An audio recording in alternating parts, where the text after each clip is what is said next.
الحمد لله نحمده ونستعين ونستغفره ونؤمن بتوكل عليه ونعوذ بالله من شرور أنفسنا ومن سيئات أعمالنا من يهده الله فلا مضل له ومن يضلل فلا هادي له أما بعد فقد قال رسول الله صلى الله عليه وسلم من يريد الله به خيرا يفقهه في الدين. One of the issues that tends to cause a lot of divisions in our community is the manner in which we handle our differences of opinion.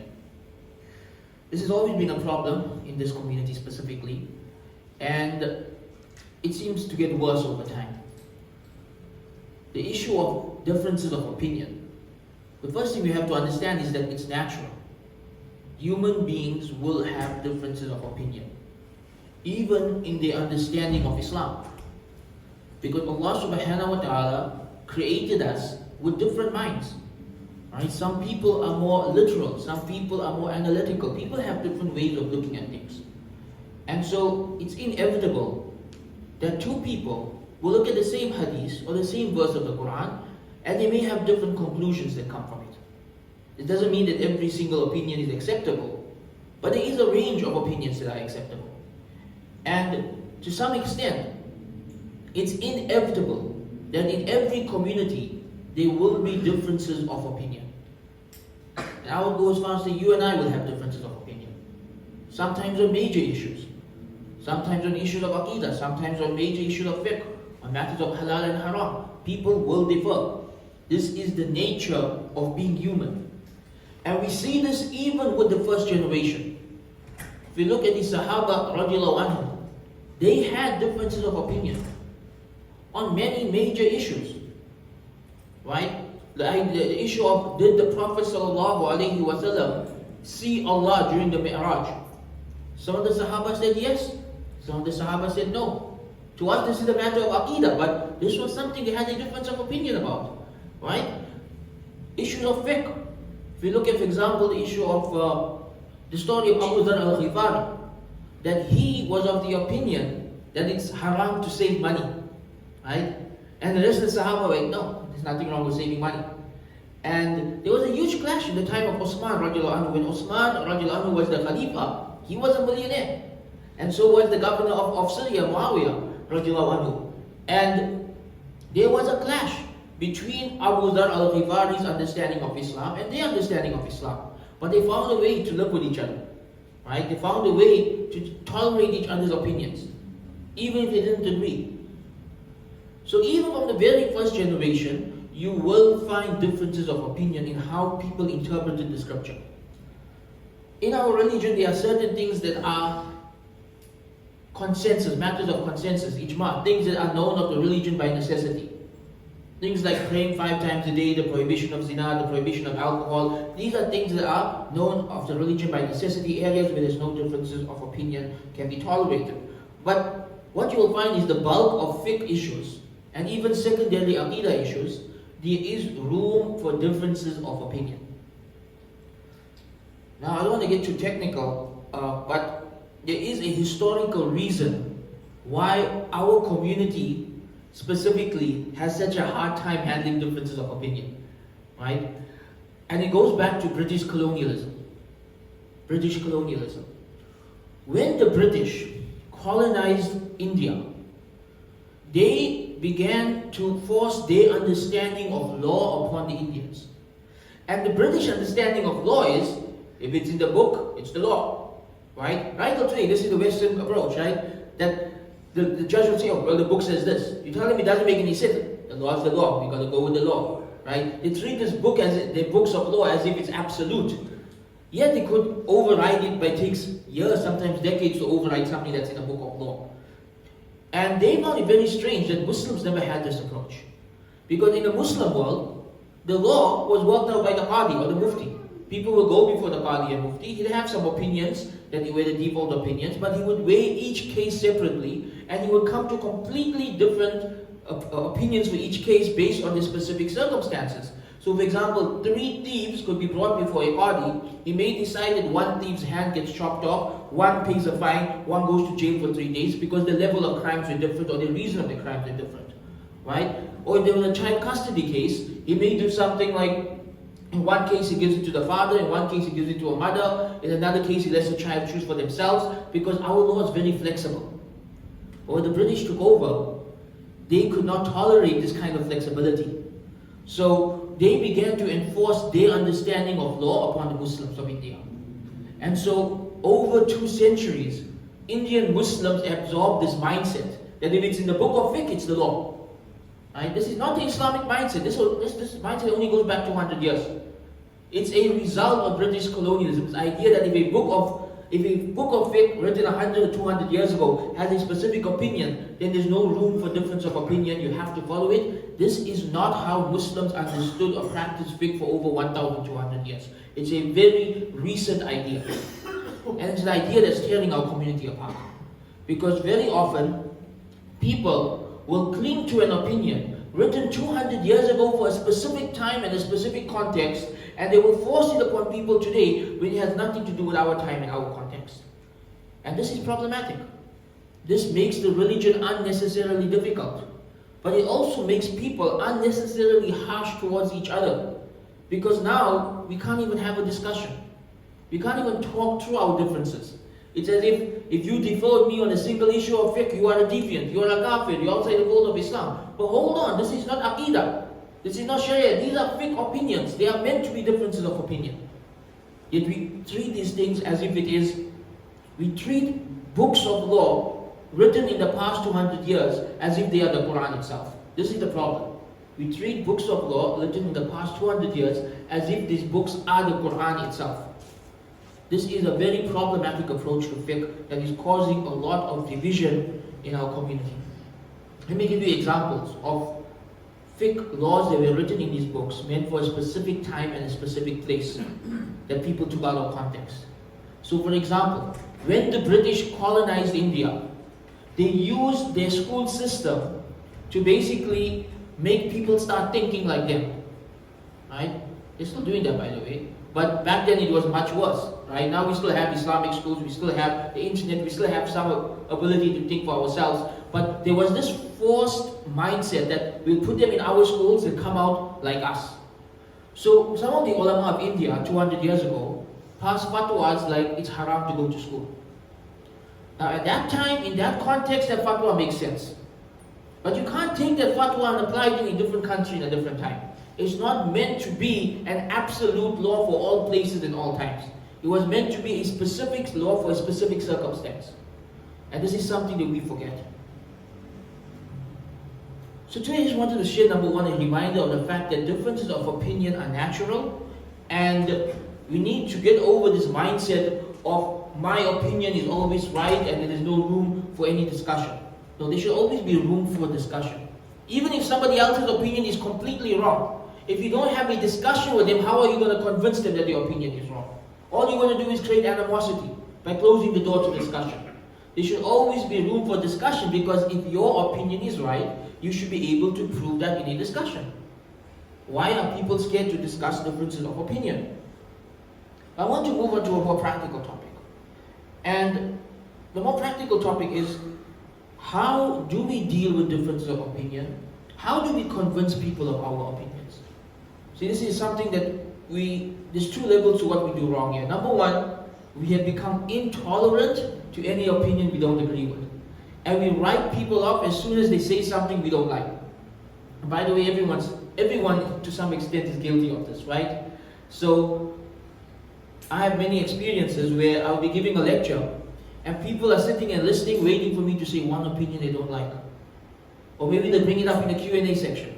And as soon as they hear a single opinion they don't like, never listen to you again. Right?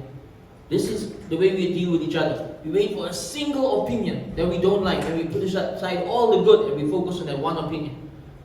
And very often, that opinion that you don't like, it's highly possible the other person's opinion is correct. So number one, we need to change our approach to how we perceive differences of opinion when it comes to our religion. Understand that a lot of these things that we have differences of opinion over are not things that are set in stone or are 100% clear in the Quran and Sunnah. They are, historically, they've been categorized as dhanni. Dhanni means open to interpretation. Right? There is two words in usul al-fiqh, qat'i and dhanni. Qat'i means there's no room for difference of opinion. The meaning is clear. Dhanni means there is room for difference of opinion. This hadith or this verse could be multiple things. An example of qat'i is Allah says, قُلْ هُوَ اللَّهُ أَحَدٌ. Say He is Allah, the one and only. This is qat'i. There's no room for difference of opinion here. There's no different interpretations. Allah is one. Every Muslim agrees.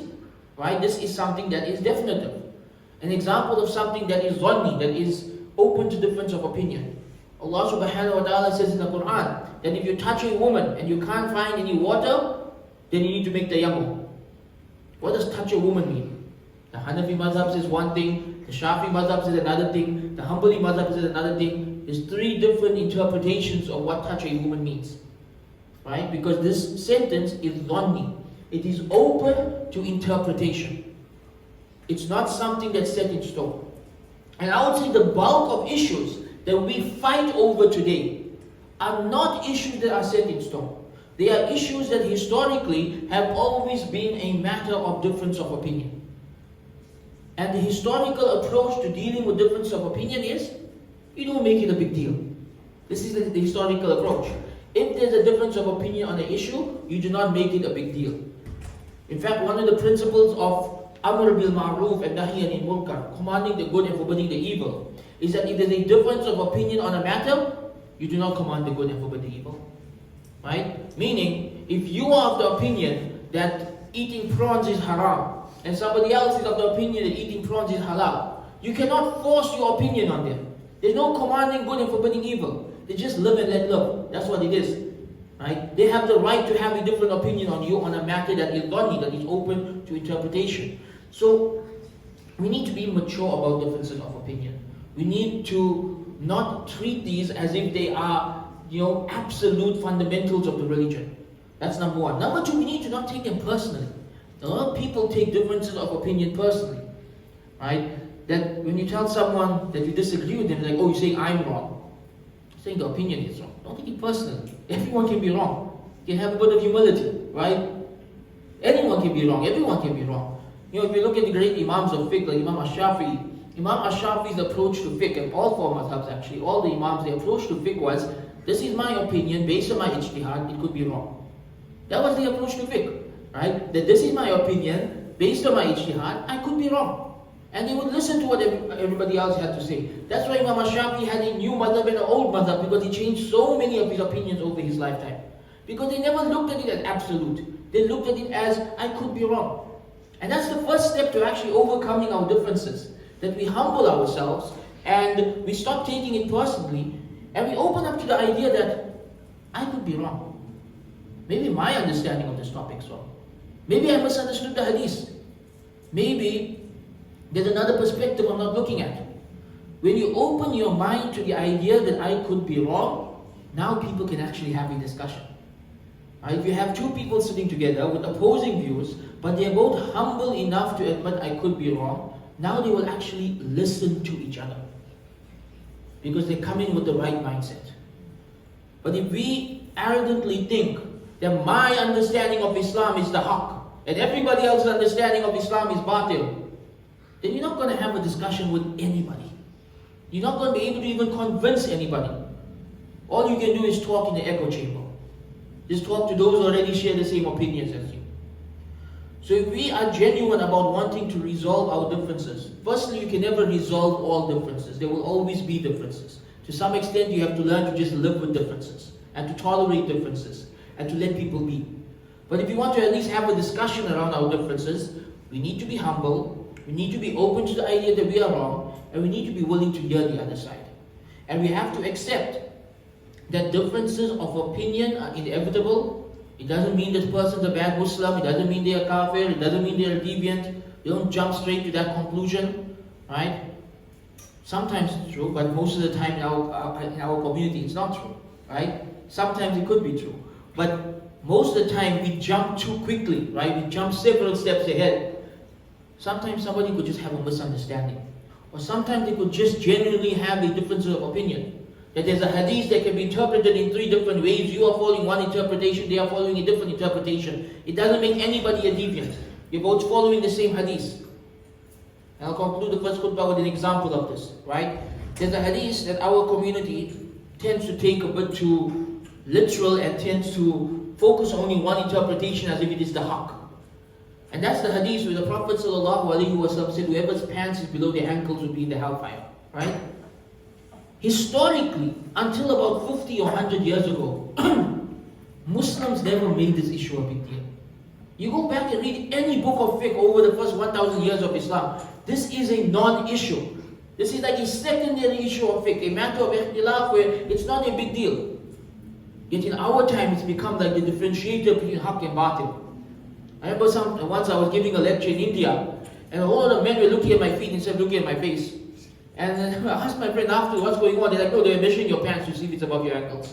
And when they realized it's touching your ankles, they walked out. We took something that's a secondary issue of fiqh, and we made it a matter of differentiating haqq and batil.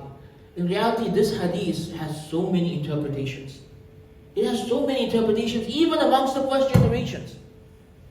If you look, for example, at Abu Bakr radiallahu anhu, his pants used to be below his ankles. Abu Bakr radiallahu anhu's pants used to be below his ankles. Right? And the Prophet ﷺ told him this hadith doesn't apply to him. Meaning right from the first generation, the difference of opinion. And we see Imam Shafi'i did not take this hadith the same way that other Imams did. Imam Shafi'i said it's talking about dressing arrogantly because in the time of the Prophet ﷺ, one of the signs of wealth, one of the signs that somebody was wealthy was to wear these long flowing robes that would flow on the ground to show that they can afford more fabric than everybody else. So some of the early scholars said that the Prophet ﷺ was prohibiting dressing in an arrogant way. And so any type of dressing in your time that's a sign of arrogance would be prohibited. Not necessarily your pants being 1 centimeter below your ankles. Right? So this is a matter of difference of opinion. Yes, there is an opinion that it's haram, but what we forget is even the opinion that it's haram, it's a minor sin or it's makruh. It's not a major sin. People today treat it like it's kufr. But it's a minor sin or it's a makruh in those opinions. And according to many other scholars, it's not an issue at all. So here's the point. When there is a difference of opinion, you cannot force your opinion on others. You cannot make your opinion as if it is the deen and it is the differentiator between haqq and batil. No, you've got to live and let live. And in our times, there are so many secondary issues of fiqh like this that we have elevated them to the level of that this is what differentiates a true Muslim from a deviant Muslim. But in reality, these are matters that don't really matter. These are issues where whichever opinion you're following, Allah will accept it from you. Because all of these opinions are different understandings of the same hadith. No one's rejecting the hadith. They just understand it differently from each other. So I hope that we learn to tolerate each other, to understand each other. We have more conversations about our differences instead of having animosity about our differences. And as a community, we learn to work together, to overcome our differences, and to live together in peace. Wa akhiru da'wana and alhamdulillahi rabbil alameen.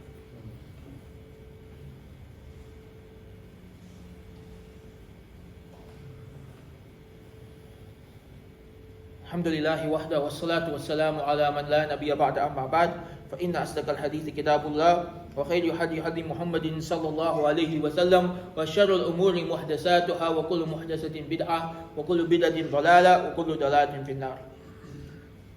One of the mistakes we make when it comes to dealing with differences of opinion is sometimes when we discover that our community is wrong on an issue and we feel that we are right, we tend to become antagonistic and try to force our understanding of the community. And we become confrontational. And instead of having a discussion with the community, instead of trying to get them to understand our point of view, we turn it into a fight. And when you turn something into a fight, nobody wins. Nobody wins because nobody's listening to what the other person has to say. So when we are dealing with differences of opinion, we need to learn the art of communication.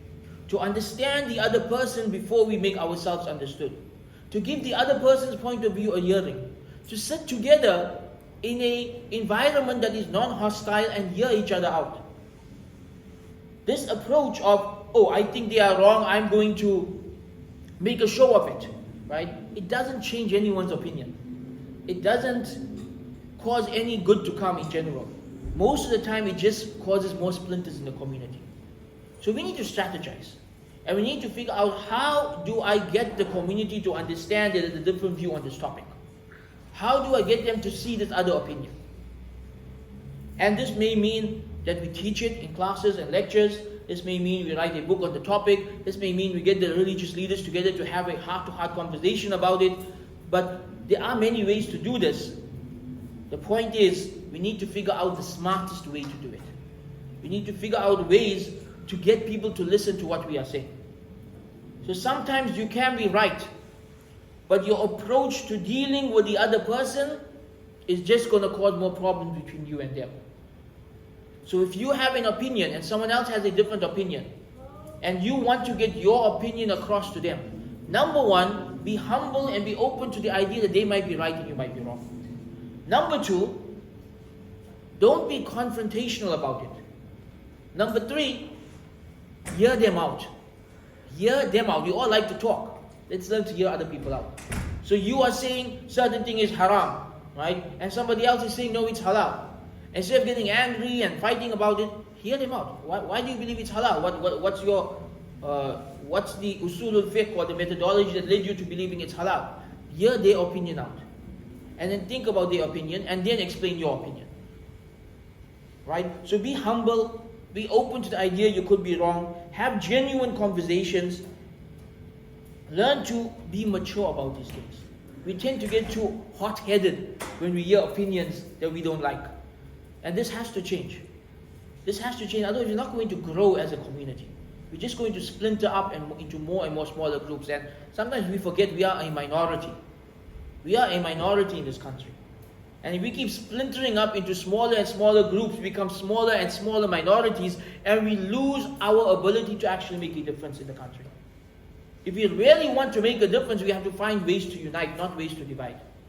And one of the best steps that we can take to unite is not to do away with differences, but to learn to accept our differences, to learn to tolerate differences, to learn to let it be. To learn to let it be. And to say, you know what? It's not possible for a community of so many thousands of Muslims to all have the same opinions in Aqidah and Fiqh. It's not possible. You are going to have different strands in the same community. You're going to have people of different madhabs praying in the same masjid. Right? You're going to have Salafis and Deobandis and Barelvis all praying side by side, inshallah. It has to be a level where we learn to just accept that there are these differences, and we have to live together, and we are a minority, and if we don't figure out a way to be mature about these differences, then we are going to be in big trouble in the long run. So if we want Islam to grow, we have to become mature about our differences. And we have to learn to talk to each other. And we have to learn to accept each other. Even if you don't agree with someone, you could feel someone's understanding of Islam is completely wrong. Live and let love. Have heart-to-heart conversations about it. Explain your point of view. But at some point, you have to just live and let love. Otherwise, the long-term consequences for our community can be drastic. So we ask Allah to unite our hearts. We ask Allah to allow us to understand Islam properly, to have the correct understanding of Islam. We ask Allah subhanahu wa ta'ala to allow us to be mature about our differences, to tolerate and to accept each other's opinions, and to be able to live together in peace even when we disagree, and to grant the Muslims of this land safety, and to grant the Muslims of this land, to continue granting the Muslims of this land their freedom, and to allow Islam to grow and to flourish in this land. And we ask Allah subhanahu wa ta'ala to assist the Muslims of Palestine and anywhere else in the world where they are oppressed, and to grant victory to the Muslims. رَبَّنَا آتِنَا فِي الدُّنْيَا حَسَنَةً وَفِي الْآخِرَةِ حَسَنَةً وَقِنَا عَذَابَ النَّارِ سُبْحَانَ رَبِّكَ رَبِّ الْعِزَّةِ عَمَّا يَصِفُونَ وَسَلَامٌ عَلَى الْمُرْسَلِينَ وَالْحَمْدُ لِلَّهِ رَبِّ الْعَالَمِينَ. أقم الصلاة.